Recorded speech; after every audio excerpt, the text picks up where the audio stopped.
Assalamualaikum warahmatullahi wabarakatuh. My name is Farah Adnina from Business Administration Class A number 12. Today, I will present my analytical exposition text entitled The Importance of Homework for Learning Activities. I'm sure most of us have heard of the government's discourse on abolishing homework for students. This policy invites pros and cons from various parties, from educators to general public. For the pros, they agree to abolish homework because they consider it as a burden for students and reduces their rest time. Even a lot of them compare the education system in Indonesia with those in developed countries such as Finland, which personally I disagree because developed countries certainly already have adequate human and technological resources, so that they cannot be compared directly with developing countries like Indonesia. In addition, we also need to consider the differences in the social and cultural systems of each country so that it's not easy for a country to simply copy the education system of another country. Meanwhile, the cons think that homework is an effective way to form study habits in students. For several reasons, I must say that I'm on this side. The main reason is because I think that there are still other bigger problems that need to be resolved from the Indonesian education system.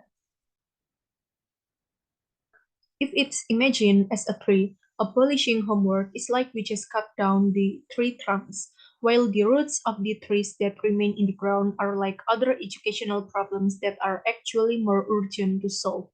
So that means abolishing homework is not effective enough to fix problems in the education system in Indonesia, and it's still important for learning process. Here are the reasons why I think that homework is important to the learning process. First, sometimes even though school hours have been extended to the afternoon, the time for face-to-face learning still feels insufficient.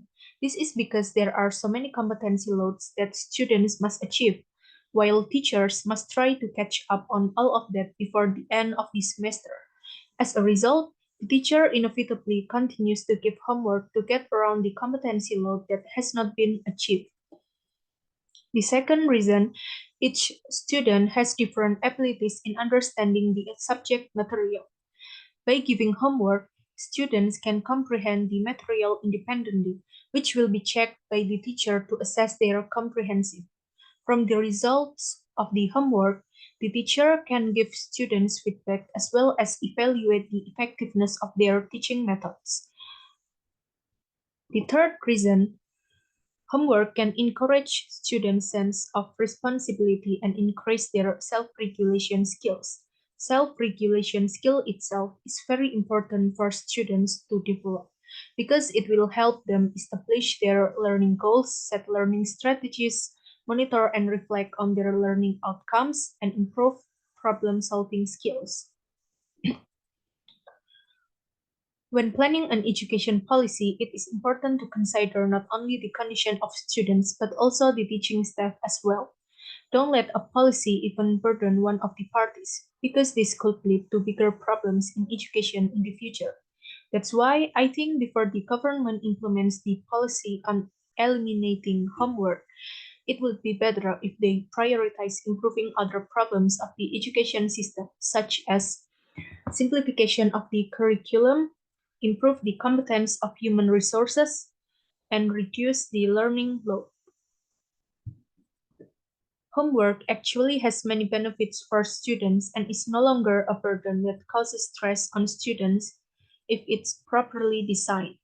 The actual problem is not how much homework is given, but how the homework is designed as effectively as possible to reinforce students' comprehension.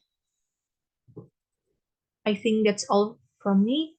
Thank you for your attention. Wassalamualaikum warahmatullahi wabarakatuh.